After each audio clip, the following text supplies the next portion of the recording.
तर मित्रांनो, विश्वरत्न डॉक्टर बाबासाहेब आंबेडकर यांनी महाडचा सत्याग्रह कसा जिंकला आणि काय भोगावे लागले हे आपण व्हिडिओच्या माध्यमातून जाणून घेऊ. तहानलेला विद्यार्थी ते चवदार पाणी, समतेचा संघर्ष. महाडचा सत्याग्रह.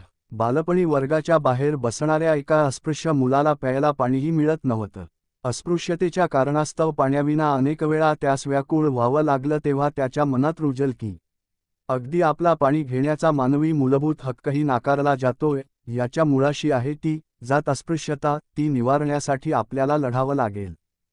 या योद्ध्याने या सामाजिक लढाईचं रणशिंग फुंकलं आणि जगातील पाण्यासाठी, समतेच्या हक्कांसाठीचा पहिला सत्याग्रह रायगडच्या मातीत महाड येथे त्यांच्या नेतृत्वात झाला.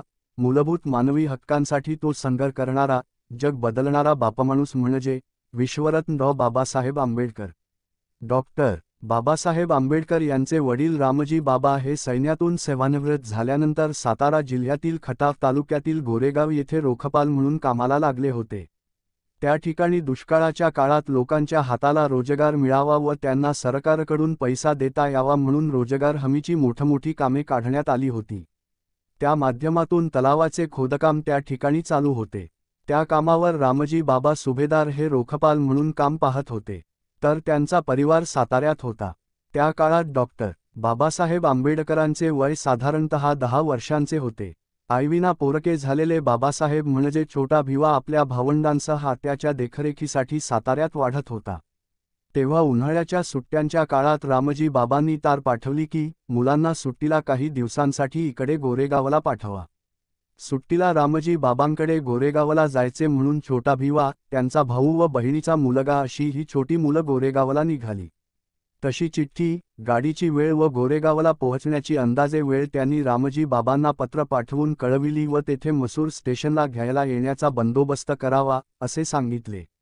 सर्व तयारी व्यवस्थित झाली. मुलं गोरेगावला जाण्यासाठी चांगली छान छान कपडे घालून तयार झाली.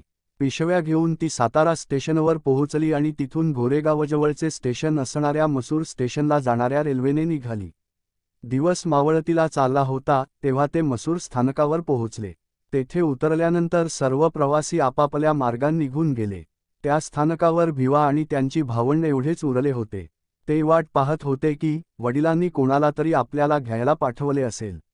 बराच वेळ वाट पाहूनही कोणीच आलेलं दिसेना. तेव्हा ही छोटी मुलं कावरीबावरी झाली. इतक्यात स्टेशन मास्तर त्या मुलांकडे आला. त्याने ही स्वच्छ, टापटी पसणारी, चांगले नवे कपडे घातलेली मुले पाहिली.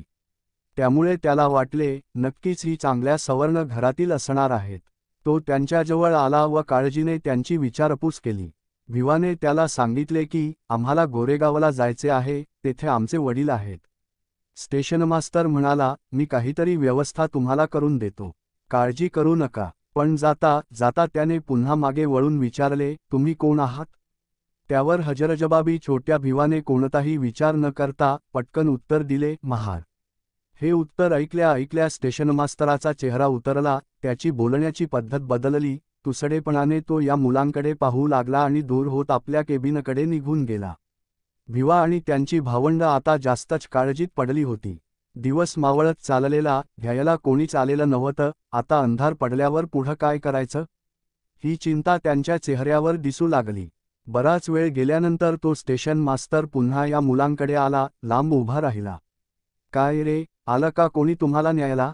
आता काय करणार आहात तुम्ही, असे प्रश्न त्याने विचारले. मुलं आता घाबरी झाली होती. नाही, अशी मान हलवत, आता आम्हाला कोणी बैलगाडीवाला गोरेगावला नेऊन सोडेल का, असे भिवाने स्टेशन मास्तरला विचारले. तोवर स्टेशनवर उभी असणारी ही अस्पृश्य महार आहेत ही बातमी स्टेशनबाहेर उभ्या असलेल्या बैलगाडीवाल्यांपर्यंत केव्हाच पोहोचली होती.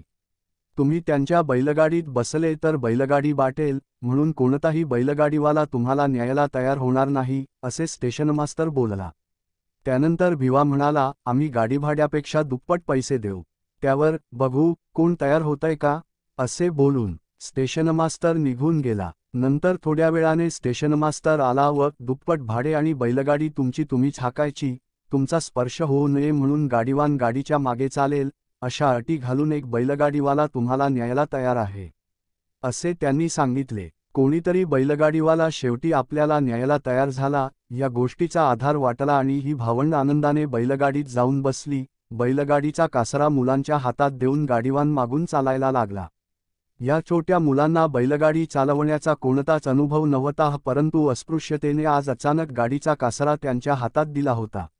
आता सूर्य अस्ताला चालला होता. गाववस्तीतून आता गाडी बरीच दूर आली होती. रात्रीच्या जेवणाची वेळ झाली होती. या सर्व भावंडांच्या पोटात कावळे ओरडत होते. खूप कडाडून भूक लागली होती. घरातून आत्याने व शेजारच्या मावश्यांनी, बायांनी मुलांना वाटेत खायला शिधा बांधून दिलेला होता. खायला तर चांगलं होतं, पण घरातून निघाल्यापासून त्यांना कुठे पाणी प्यायला मिळालं नव्हतं. सर्वांच्या घशाला कोरड पडली होती, त्यामुळे खायला असूनही खाता येत नव्हतं.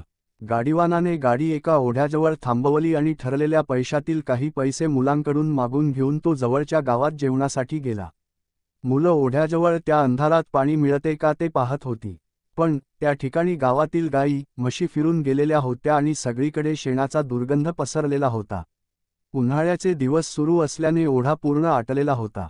तेथील एका खड्ड्यात पाणी आहे असे दिसले, परंतु त्या खड्ड्यात शेणमाती पडल्यामुळे तो खड्डा शेणामातीने अर्धा भरलेला होता व त्यात थोडे पाणी होते. त्या पाण्याची प्रचंड दुर्गंधी सुटली होती, त्यामुळे मुलांनी ते पाणी पिणे टाळले. पोटात भुकेचा आगडोंब उसळला होता, परंतु प्यायला पाणी नसल्याने त्यांनी ते भाकरीचं गाठोडं पुन्हा तसंच बांधलं. बराच वेळानंतर गावात जेवायला गेलेला गाडीवान माघारी आला. मुलांनी पाणी नाही ही हकीकत त्याला सांगितली, परंतु काही न बोलता चला बघू पुढे असं म्हणत ते सर्वजण निघाले. आता रात्र वाढत चालली होती. गाडीवान मागे चालत होता. मुले गाडीत बसली होती आणि चालता चालता अचानक गाडीवान उडी मारून गाडीत चढला आणि त्याने कासरा हाती घेतला. भीमराव आणि मुलांना कळेना की इतका वेळ अस्पृश्यतेच्या नावाखाली चालत आलेला गाडीवान आता गाडीत कसा चढला. परंतु आता इथे कोणीही पाहणार नव्हते आणि गाडीवान चालून दमला होता, त्यामुळे तो गाडीत चढला, पण त्याबद्दल कोणीच काही बोललं नाही. मुलं चिडचूप बसली होती. त्यांना आता मनातून भीती वाटायला लागले होती. ती गाडीवानाला पुन्हा पुन्हा विचारत होती, कोरेगाव अजून किती लांब आहे, कधी येईल. दूर अंतरावर त्यांना कंदिलाचा उजेड दिसायला लागला, तेव्हा त्यांना थोडं बरं वाटलं, दिलासा वाटला. गाडीवान म्हणाला, ती जी चिमणी दिसते ना, तिथे जकात नाका आहे. तिथं जाऊन आपण आता मुक्काम करू व सकाळी सकाळी लवकर निघू. उजेड दिसल्याने मुलांनाही बरं वाटलं होतं, नाहीतरी रात्रीच्या अंधारात त्यांनाही भीती वाटायला लागली होती. त्यामुळे या गोष्टीला त्यांनी होकार दिला. त्यांना दुसरीही अशी आशा वाटत होती की जकातनाक्यावर तरी आपल्याला प्यायला पाणी मिळेल, आपली कित्येक तासांपासून लागलेली तहान भागेल. तास 2 तासांच्या प्रवासानंतर गाडी त्या कंदिलाच्या उजेडाजवळ पोहोचली. तेव्हा गाडीवानाने गाडी सोडली. मुले गाडीतून खाली उतरली. त्यांनी गाडीवानाला विचारले की इथे प्यायला पाणी मिळेल का. गाडीवान म्हणाला, इथला जकातमास्तर हिंदू आहे, तो तुम्हाला पाणी देईल असे वाटत नाही, पण त्याला तुम्ही मुस्लिम आहात असं सांगून पाणी मागा. भीमराव त्या रात्रीच्या अंधारात जकात मास्तरापर्यंत गेला आणि त्यास पाणी मिळेल का, खूप तहान लागली आहे अशी विनवणी केली. तेव्हा त्या जकात मास्तराने नाव विचारून तुम्ही कोण असा सवाल केला. त्यावर भीमरावांनी उर्दू भाषेत उत्तर देत आम्ही मुसलमान आहे असे सांगितले. परंतु त्या जकातमास्तरांनी तुमच्यासाठी इथं कोणी पाणी ठेवलं ने असे विचारत त्या समोरच्या डोंगरावर पाणी आहे, तिथे जाऊन पाणी आणा असा सल्ला दिला. रात्र वाढत चाललेली. तहानेने व्याकुळ झालेले भीमराव आणि त्यांची भावंड, पोटात अन्नाचा कण नाही, भुकेचा आगडोंब उसळलेला. प्यायला पाणी नसलं तरी ते पाणी आता त्यांच्या डोळ्यातून तरळत होतं. इतक्या रात्री त्या डोंगरावर जाऊन पाणी शोधण्याचे त्राण आता त्यांच्यात कोणाच्यातच उरले नव्हते. ही छोटी छोटी मुलं पाण्याविना तसंच झोपण्याचा प्रयत्न करायला लागली. तेवढ्यात मोठा भाऊ म्हणाला, आपल्या पिशव्यांमध्ये सामान आहे, कपडे आहेत, ते रात्री चोरी होऊ शकतात, त्यामुळे आपण दोघेजण झोपूया आणि एकानं जागूया. असं 2 तास का पत्र काढली. रात्रभर पाण्यावाचून तहानेने भावंड तडफडत होती. भीमरावाच्या घशाला कोरड होऊन भीमरावांच्या मेंदूत विचारांचं बादल उठलं होतं. पहाट झाली. दिवस उगवल्यानंतर पुन्हा प्रवासाला सुरुवात झाली. 3 तासांच्या प्रवासानंतर बैलगाडी रामजी बाबांच्या वस्तीपर्यंत पोहोचली. रामजी बाबा समोर दिसताच मुलांनी बैलगाडीतून उड्या टाकल्या आणि रामजी बाबांना जाऊन मिठ्या मारल्या. तहानेने व्याकुळ झालेली लेकरं पाणी पाणी करत होती. रामजी बाबांनी लेकरांना पाणी दिलं. भीमराव आणि भावंड पाणी पीत होती. ते पाणी त्यांच्या घशातून खाली उतरत होते आणि डोळ्यातूनही पाणी वाहत होतं. ही घटना कोणा कादंबरीकाराने किंवा त्रयस्थ चरित्रकाराने लिहिलेली नाहीये, तर ही घटना स्वतः डॉक्टर बाबासाहेब आंबेडकर यांनी आपल्या वेटेक फॉर विसा या आत्मचरित्रात लिहिलेली आहे. पुढे बाबासाहेब लिहितात, या घटनेचा माझ्या मनावर खूप खोलवर परिणाम झाला.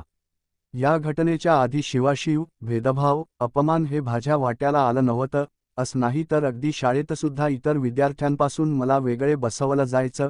बसण्यासाठी जे गोंडपाट असायचं ते माझं मला धरून घेऊन यावं लागायचं आणि पुन्हा दप्तरात ठेवून आणावं लागायचं. माझ्या त्या गोंडपाटाला शिपाई हात लावायचा नाही. एवढंच नाही तर शाळेतसुद्धा पाणी पिण्यासाठी स्वतःच्या हाताने पाणी घेता यायचं नाही. कितीही तहान लागलेली असली तरी जेव्हा शिपाई येईल तेव्हा पाणी मिळे, हे भी रोज अनुभवत होतो. पुढे बाबासाहेब म्हणतात, पण या घटनेने माझ्या मनाला खूप मोठा धक्का बसला. अस्पृश्यतेचे हे भयानक वास्तव माझ्या मनातून आणि डोक्यातून जातच नव्हतं. त्या दिवसापासून अस्पृश्यतेबद्दल भी विचार करायला लागलो. त्याआधी या सर्व गोष्टी मला सामान्य वाटत होत्या, परंतु या घटनेनंतर त्या वयातही मी खूप गांभीर्याने विचार करत होतो. त्या वयातही बालभिवाच्या मनात हा विचार यायला लागला की प्रश्न फक्त पाण्याचा नाहीये तर प्रश्न हक्काचा आहे. जे पाणी निसर्गातून सर्वांना मुबलक प्रमाणात उपलब्ध होतं ते पाणी अस्पृश्यतेच्या नावाखाली आपल्याला दिले जात नाही.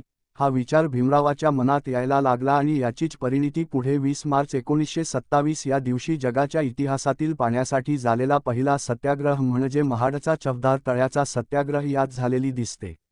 ऑगस्ट 1923 सालीच मुंबई विधिमंडळाने सार्वजनिक ठिकाणे सर्वांसाठी खुली असतील असा कायदा पारित केला होता. त्यानंतर 1924 साली महाड नगरपालिकेनेही या कायद्याची अंमलबजावणी करणारा निर्णय पारित केला होता, परंतु त्याची प्रत्यक्षात अंमलबजावणी केली जात नव्हती. डॉक्टर बाबासाहेब आंबेडकर यांच्या मनावर बालपणापासून आघात करत असलेला हा प्रश्न होता. जगायला जीवनावश्यक असतं ते पाणी. एक वेळ अन्न नसलं तरी माणूस काही दिवस जगू शकतो, परंतु पाण्याविना काय तडफड होते, याचा अनुभव बालपणापासूनच भीमरावांनी घेतलेला होता.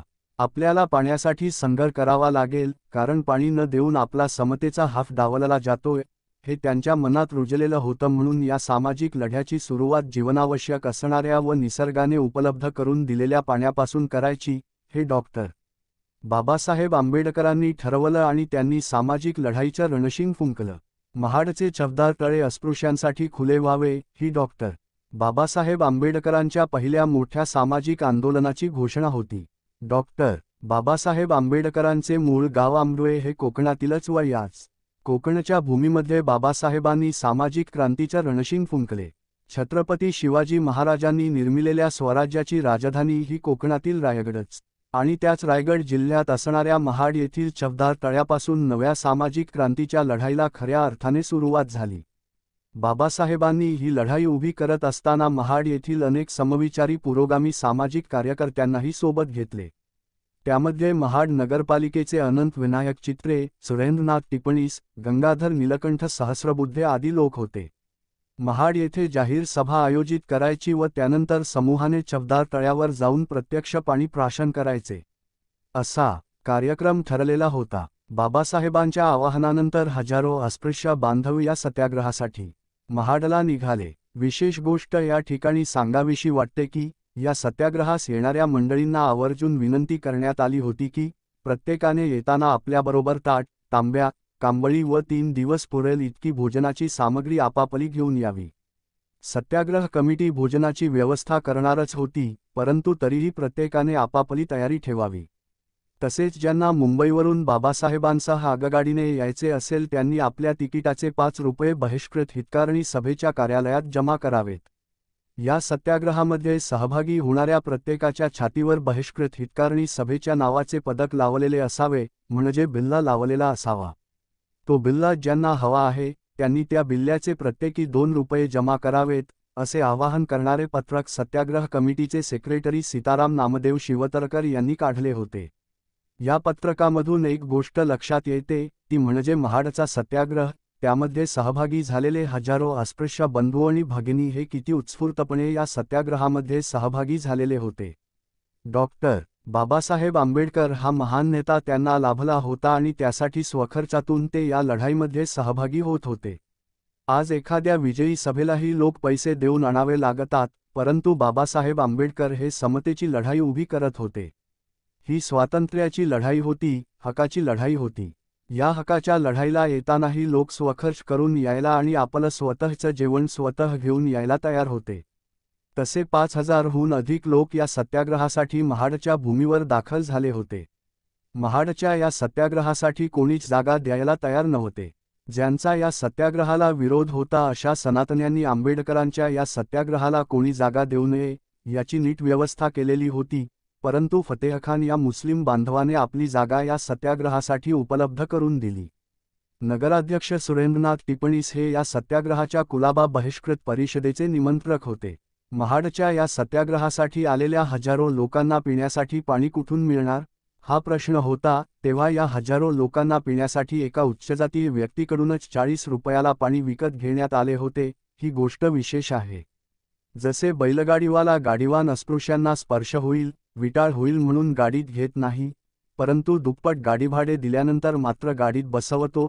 लोकवस्तीतून जाताना तो अस्पृश्य पोरांसोबत गाडीत बसत नाही, परंतु अंधाऱ्या वाटेत, लोकवस्ती नसलेल्या ठिकाणी मात्र तो अस्पृश्य मुलांसोबत गाडीमध्ये बसतो. या विचार करण्यासारख्या गोष्टी आहेत. 19 व 20 मार्च 1923 या दोन दिवशी देशाच्या इतिहासातील महत्त्वाचा ठरलेला महाडचा सत्याग्रह सुरू होता. या परिषदेला 5,000हून अधिक बांधव उपस्थित होते. विशेष म्हणजे यामध्ये महिलांची संख्या ही पुरुषांपेक्षा अधिक होती. बाबासाहेबांच्या आवाहनाला प्रतिसाद देत अनेक भगिनी आपल्या चिल्यापिल्यांसह या सत्याग्रहांमध्ये सहभागी झाल्या होत्या. बाबासाहेब या सर्व भगिनींना आपल्या भाषणामध्ये विशेष आवाहन करतात की आता आपण आपल्या अस्पृश्यतेच्या ज्या निशाण्या आहेत त्या आपण मिटवल्या पाहिजेत. जसे की पुरुषांनी हातात काठी घेऊन फिरणे, स्त्रियांनी गुडघ्यापर्यंत लुगडं गुंडाळणे हे आता थांबवलं पाहिजे. आया बहिणींनो, आता तुम्हीही इतर उच्चवर्णीय स्त्रियांप्रमाणे टाचेपर्यंत पायघोळ असणारे लुगडं नेसा. मुलाबाळांना स्वच्छ ठेवा, त्यांना चांगले कपडे घाला, त्यांना शिकवा, हे सामाजिक सुधारणांचे आवाहन बाबासाहेब करतात. या ठिकाणी आम्ही ही गोष्ट आवर्जून लक्षात घेतली पाहिजे की ज्या काळात स्त्री घरातून बाहेर निघत नव्हती असं सांगितलं जातं, ज्या काळात स्त्रियांना सामाजिक चळवळींचं भान नव्हतं, कारण गावगाड्यातली स्त्री शिकलेली नव्हती, चूल आणि मूल यांच्या पलीकडे त्यांचे वेश गेलेले नव्हते, त्या काळात बाबासाहेब सामाजिक चळवळीच्या आंदोलनासाठी हजारो स्त्रियांना एकत्र आणतात. उत्स्फूर्तपणे त्या महिला भगिनी या आंदोलनात सहभागी होतात, जीवाची पर्वा न करता आपल्या मुलाबाळांना घेऊन त्या सत्याग्रहात सहभागी होतात. स्त्रियांना सामाजिक चळवळीमध्ये सहभागी करून घेण्याचं मोठं कार्य एका प्रकारे डॉक्टर बाबासाहेब आंबेडकर या ठिकाणी करताना दिसून येतात. नव्हे तर स्त्रियांना सामाजिक, राजकीय चळवळीमध्ये आणून खऱ्या अर्थाने त्यांच्या उत्कर्षाची सुरुवात, महिला सबलीकरणाची सुरुवात या महाडच्या सत्याग्रहातून झालेली दिसते. पुढे बाबासाहेब आपल्या भाषणामध्ये जे मांडतात ते खऱ्या अर्थानं या देशाच्या नव्हे तर जगाच्या सामाजिक चळवळीला नवे वळण देणारे भाषण आहे. ज्याप्रमाणे भारतात अस्पृश्यांवर या ठिकाणी अनन्वित अत्याचार होत होते, भेदभाव होत होता, त्यांचा स्पर्शही विटाळ समजला जायचा आणि अशाच प्रकारे जगातल्याही अनेक देशांमध्ये त्या काळात अस्पृश्यता होती. बाबासाहेबांनी ती पाहिली होती, अभ्यासली होती आणि त्याच समकालात बाबासाहेब या अस्पृश्यतेविरोधात रणशिंग फुंकतात. महाडच्या त्या सत्याग्रहामध्ये भाषणाला उभे राहिलेले बाबासाहेब अस्पृश्यतेवर प्रहार करताना आणि त्या सत्याग्रहाची नेमकी भूमिका मांडताना म्हणतात, सत्याग्रह कमिटीने आपणास महाडला बोलाविले आहे, ते महाडच्या चवदार तळ्याचे पाणी पिण्याकरिता बोलावले आहे, असा आपला समज होऊ देऊ नका. चवदार तळ्याचे पाणी प्याल्याने तुम्ही आम्ही अमर होऊ अशातला काही भाग नाही. आजपावे तो चवदार तळ्याचे पाणी प्यालो नव्हतो तरी तुम्ही आम्ही काही मेलो नव्हतो. चवदार तळ्यावर जावयाचे ते केवळ त्या तळ्याचे पाणी पिण्याकरिता जावयाचे नाही. इतरांप्रमाणे आम्हीही माणसे आहोत हे सिद्ध करण्याकरिताच त्या तळ्यावर आपणास जावयाचे आहे. बाबासाहेबांचे हे शब्द म्हणजे 19व्या शतकातील नव्या समतेच्या क्रांतीचा आगाज आहे. नव्या समतेच्या क्रांतीसाठी केलेला एल्गार आहे. मानवी हक्कांसाठी उभा केलेला संघर्ष आहे. हा केवळ पाण्यासाठीचा संघर्ष नाही तर निसर्गाने दिलेल्या गोष्टी प्रत्येकाला मिळवता येणे हा त्यांचा मूलभूत हक्क आहे आणि तो प्रत्येकाचा मूलभूत हक्क शाबूत ठेवण्यासाठी केलेला लढा आहे, हे बाबासाहेबांच्या या भाषणातून लक्षात येते. या भाषणात पुढे बोलताना बाबासाहेब म्हणतात की महाडचे स्पृश्य लोक खूप समजूतदार आहेत, त्यांनी इतर कोणत्याही धर्माच्या लोकांना पाणी पिण्यास अटकाव केलेला नाही. अगदी मुसलमान व इतर परधर्मीय लोकसुद्धा चवदार तळ्याचे पाणी स्वतः भरून घरी नेऊ शकतात. तसेच मानवयोनीमध्ये मानवयोनीपेक्षाही कमी मानल्या गेलेल्या पशुपक्ष्यांना, जनावरांना आणि जीवजंतूंनासुद्धा तळ्यावर येऊन पाणी पिण्यास, तळ्यावर फिरण्यास, तळ्यात डुंबण्यास कोणतीच हरकत नाही. एवढंच नव्हे तर अस्पृश्यांनीच पाळलेल्या जनावरांनासुद्धा या तळ्यावर बिनधास्तपणे पाणी पिऊन दिलं जातं. आपले हे स्पृश्य हिंदू लोक दयेचे माहेरघर आहेत. ते कधीच कोणाचा छळ करत नाहीत, हिंसा करत नाहीत. या धर्मात साधुसंतांची आणि याचकांची झालेली बेसुमार वाढ हे त्यांच्या दातृत्वाचीच जागती ज्योत साक्ष आहे. पण असा हा वारसा असणारे स्पृश्य लोक आपल्याच धर्मातील काही लोकांना त्याच चवदार तळ्यातील पाणी घेण्यास का बंदी करतात? हा प्रश्न मनात उद्भवल्याखेरीस राहणार नाही. या प्रश्नाचे उत्तर काय हे सर्वांनी आधी नीटपणे समजून घेतले पाहिजे, तरच आजच्या सभेचे महत्त्व पूर्णपणे आपल्या लक्षात येईल, असे मला वाटते. असे बोलून बाबासाहेब पुढे सांगू लागतात, स्पृश्य लोक अस्पृश्य लोकांना तळ्याचे पाणी पिऊ देत नाहीत, त्याला स्पर्श करू देत नाहीत. याचे कारण हे नाही की अस्पृश्याने तळ्यातील पाण्याला स्पर्श केल्यानंतर पाणी नासेल, बाटेल अथवा पाण्याची वाफ होऊन पाणी संपेल, तर अस्पृश्यांना ते पाण्याला स्पर्श करू देत नाहीत. याचे कारण हे आहे की शास्त्रांनी असमान ठरविलेल्या जातींना आपल्या तळ्यात पाणी भरू देण्याची व त्या जाती आपल्या समान आहेत असे मान्य करण्याची त्यांची इच्छा नाही, म्हणून हा प्रश्न उभा राहिलेला आहे. या भाषणात यापुढेही बाबासाहेब समतेचा विचार मांडताना म्हणतात, रोटीबंदी आणि लोटीबंदी उठली म्हणजे समता प्रस्थापित झाली असे नाही, तर जोपर्यंत बेटीबंदीचा बांध फुटणार नाही तोपर्यंत अस्पृश्यता संपणार नाही. त्यासाठी बेटीबंदी संपली पाहिजे. बेटीबंदीत अस्पृश्यतेचे मूळ आहे, हे आपण ओळखले पाहिजे. एकत्र बसून जेवण करणे ही वरवरची मलमपट्टी आहे, तर जेव्हा खऱ्या अर्थाने बेटीबंदी उठेल तेव्हा अस्पृश्यता समूळ नष्ट होण्याचा मार्ग खुला झालेला असेल. त्यामुळे आमचा हा सत्याग्रहाचा मारा, समतेसाठीचा मारा हा बेटीबंदीपर्यंत भिडवला पाहिजे. त्याशिवाय अस्पृश्यता मुळासकट उपटली जाणार नाही. महाडच्या चवदार तळ्याचा संग्राम म्हणजे आम्हाला वाटतं की बाबासाहेबांनी त्या ठिकाणी फक्त पाण्यासाठी भाषण केले असेल, पाणी मिळावे म्हणून मुद्दे मांडले असतील. पण बाबासाहेबांच्या त्या सत्याग्रहाच्या भाषणामध्ये बाबासाहेबांनी तर थेट इथल्या अस्पृश्यतेवर प्रहार केला आहे. इथल्या असमतेवर, इथल्या शिवाशिवीवर आणि वरवरचेपणाने होत असलेल्या जात निर्मूलनावर बाबासाहेबांनी प्रहार केला आहे. काही लोक नुसती मलमपट्टी करत आहेत, आम्ही अस्पृश्यांच्या बरोबर आहोत, अस्पृश्यासोबत भोजनावळी करून आणि त्यांच्या घरी मुक्काम करून दिखावा करत आहेत. परंतु बाबासाहेब म्हणतात, अस्पृश्यतेच्या मुळावर घाव घालायचा असेल तर जेव्हा बेटीबंदी उठेल आणि सोयरीक चालू होतील तेव्हा खऱ्या अर्थाने अस्पृश्यतेला छेद दिला जाईल. ही भूमिका बाबासाहेब महाडच्या भूमीमध्ये मांडतात. जर ही फक्त पाण्याची लढाई असती तर तिथे हे मुद्दे बाबासाहेबांनी घेतले नसते, हे आपण लक्षात घेतलं पाहिजे. बाबासाहेबांच्या या भाषणानंतर उत्स्फूर्तपणे सारा जमाव उठून उभा राहिला. शिवाजी महाराज की जय, डॉक्टर बाबासाहेब आंबेडकरांचा विजय असो, अशा घोषणा कित्येक वेळ होत राहिल्या. घोषणा देत हा सगळा जमाव हजारोंच्या संख्येने बाबासाहेबांच्या मागे चालत महाडच्या चवदार तळ्याच्या दिशेने निघाला. महामानव, सामाजिक क्रांतीचे अग्रणी डॉक्टर बाबासाहेब आंबेडकर यांचे एक एक पाऊल चवदार तळ्याच्या दिशेने पडत होतं आणि पाठीमागून हजारो अनुयायी त्यांच्या पावलावर पाऊल टाकत निघाले होते. खऱ्या अर्थाने ही पावलं चालली होती मानवतेच्या दिशेने. हा लढा चाललेला होता समतेच्या दिशेने. हा लढा, हा मोर्चा, ही पावलं केवळ पाणी पिण्यासाठी निघालेली नव्हती, तर ही पावलं या जगाच्या इतिहासातील एका नव्या क्रांतीची नोंद करण्यासाठी चालली होती. या जगाच्या इतिहासात आजवर अनेक आंदोलना झाली असतील, परंतु पिण्याचं पाणी हक्काने मिळावं, तो आमचा मूलभूत हक्क आहे, हे सांगणार जीवनावश्यक पाण्यासाठीच हे आंदोलन, हक्कांसाठीच हे आंदोलन उभं करणाऱ्या क्रांतिसूर्याच्या मागे ही त्यांची लेकरं निघालेली होती. पुढे मुक्तिदाता चालत असताना मागे चालणाऱ्या पावलांना कोणतीच भीती वाटत नव्हती, कारण या लढाईचं नेतृत्व करणारा महामानव हा आपला मुक्तिदाता आणि संरक्षणकर्ता आहे, याची खात्री त्या प्रत्येक आया, बहिणींना, लेकरांना आणि भावाला वाटत होती. बाबासाहेब यांच्या नावावर आणि पावलांवर विश्वास ठेवून एक एक पाऊल बाबासाहेबांच्या मागे पडत होतं. बाबासाहेब महाडच्या त्या चवदार तळ्याच्या दारापाशी पोहोचले. चारही बाजूनी दारं असणारं त्या चवदार तळ्याच्या समोर ज्ञानाचा, धैर्याचा सागर उभा राहिला होता. त्यांचं प्रतिबिंब त्या पाण्यावर दिसत होतं. पाणी वाऱ्याने हलत होतं आणि या ज्ञानसागराच्या मागे असणारा जनसमूह मोठमोठ्याने घोषणा देत होता, छत्रपती शिवाजी महाराज की जय. कोण आला रे कोण आला, दलितांचा राजा आला, डॉक्टर बाबासाहेब आंबेडकरांचा विजय असो, या घोषणांनी आसमंत निनादून गेला होता. तळ्याच्या त्या दारापासून एक पाऊल टाकत बाबासाहेब पायऱ्या उतरून पाण्यापर्यंत गेले. बाबासाहेब खाली वाकले आणि बाबासाहेबांचा स्पर्श त्या चवदार तळ्याच्या पाण्याला झाला. पाणीही शहारलं. बाबासाहेबांच्या ओजळीने पाण्यावरती तरंग उठले. बाबासाहेबांचे प्रतिबिंब त्या पाण्यावरून संपूर्ण तळ्यात पसरत होतं. बाबासाहेबांनी ओंजळभर पाणी घेतलं आणि उभे राहत सर्वांकडे पाहून ते पाणी प्राशन केलं. तो क्षण, ती घटना या देशाच्याच नव्हे तर जगाच्या इतिहासात सुवर्णाक्षरांनी कोरली गेली. महाडचे ते चवदार तळे इतिहासात अजरामर झाले. त्यानंतर बाबासाहेबांच्या सोबत आलेल्या अनुयायांनीही बाबासाहेबांचे अनुकरण करत चवदार तळ्याचे पाणी प्राशन केले. सर्वांच्या चेहऱ्यावर एक खूप मोठी लढाई जिंकल्याचा आनंद होता. आपल्या लढाईचे नेतृत्व करणारे सरसेनापती डॉक्टर बाबासाहेब आंबेडकर जिंकल्याचा आनंद होता. विजयाच्या, आनंदाच्या घोषणा दिल्या जात होत्या.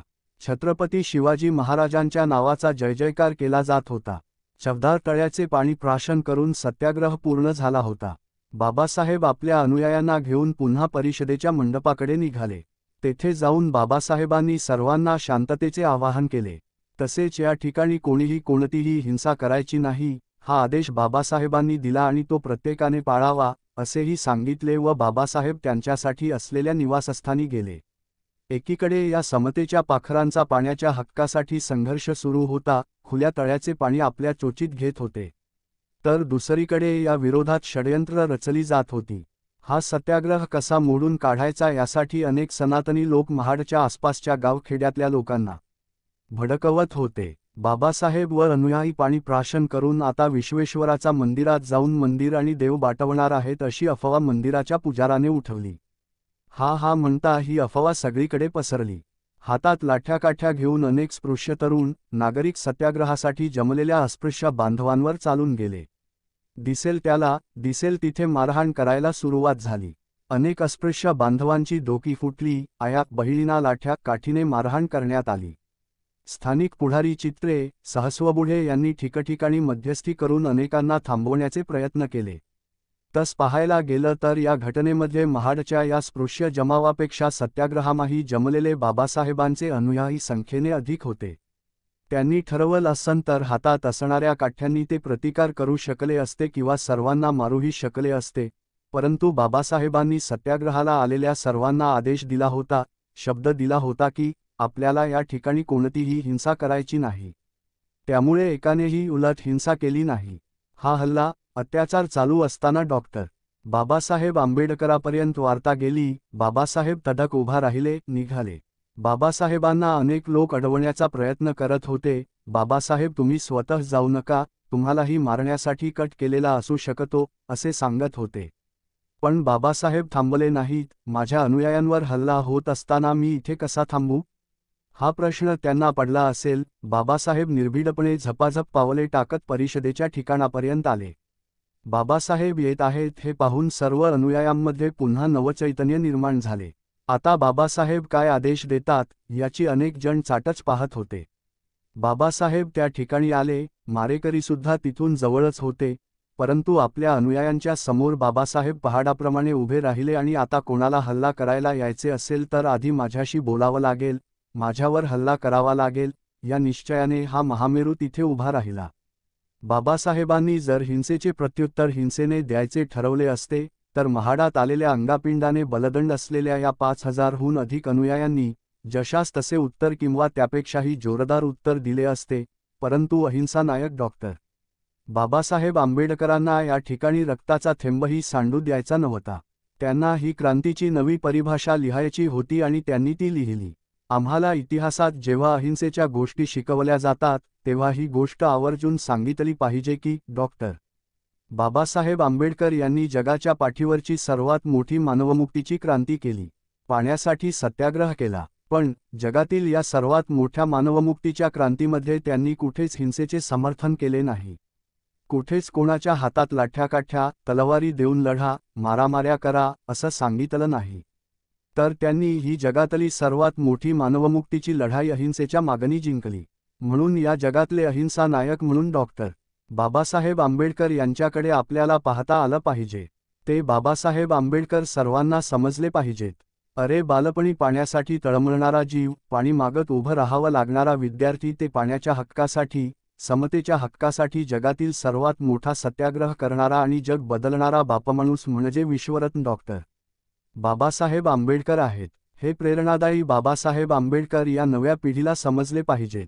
या देशात जो कालपर्यंत अस्पृश्य होता त्या बांधवाला याची जाणीव असली पाहिजे की आज समतेचा पाण्याचा घोट जो तुम्ही घेत आहात, जो तुम्हाला तुमचा हक्क म्हणून मिळत आहे, ते समतेचे पाणी तुमच्या घरातील माठापर्यंत येण्यासाठी ज्यांनी आपल्या आयुष्यात अनेक उन्हाळे सहन केले, ते विश्वरत्न डॉक्टर बाबासाहेब आंबेडकर यांच्या कार्याला आणि त्यांनी दाखवलेल्या मार्गांना विसरता कामा नये. डॉक्टर बाबासाहेब आंबेडकरांची ही लढाई न्यायाची लढाई होती. ती लढाई, तो समतेचा सत्याग्रह, महाडचा सत्याग्रह म्हणून जरी तेव्हा जिंकला असेल तरीही अखंड सामाजिक समतेचा, मानवी समतेचा सत्याग्रह बाबासाहेबांना अजून जिंकायचा आहे. त्याची लढाई अजूनही सुरू आहे. कारण हा सत्याग्रह, ही लढाई जर समतेसाठीची होती, जातीयतेविरोधातली होती, अस्पृश्यतेविरोधातली होती, तर ती जातीयता आजही पूर्णतः संपलेली नाही. बाबासाहेबांची ही लढाई त्यांच्या विचारांच्या वारसदारांना आपल्या खांद्यावर घेऊन पुढे जावे लागेल. ही लढाई पुढे जात असताना आज या देशाची स्थिती काय आहे, हे आम्हाला पाहावं लागेल. आजही या देशांमध्ये पाण्यासाठीचा संघर्ष थांबलेला नाहीये. आज 21व्या शतकातही या देशात समतेसाठीच्या लढायांची गरज आहे. म्हणूनच महाडच्या सत्याग्रहाला 95 वर्षे पूर्ण होत आली, तरीही या देशात सामाजिक धुरीण असणाऱ्या डॉक्टर बाबा आढाव यांच्यासारख्या कार्यकर्त्याला एक गाव एक पाणवठा ही योजना राबवावी लागते. म्हणजे अजूनही महाडचा सत्याग्रह संपलेला नाही. हा महाडचा सत्याग्रह लवकरात लवकर जिंकणे ही नव्या भारताची गरज आहे. हा नवा आधुनिक भारत, हा समतेचा भारत असला पाहिजे. यासाठी आपल्याला बाबासाहेबांच्या स्वप्नातला अहिंसात्मक लढा उभा करावा लागेल आणि तो लढा जिंकावा लागेल. तर मित्रांनो, व्हिडिओ आवडला तर नक्की सबस्क्राईब करा आणि लाईक शेअर भी करून जावा, कारण की तुम्हाला माहिती पडेल की व्हिडिओ आलेला आहे.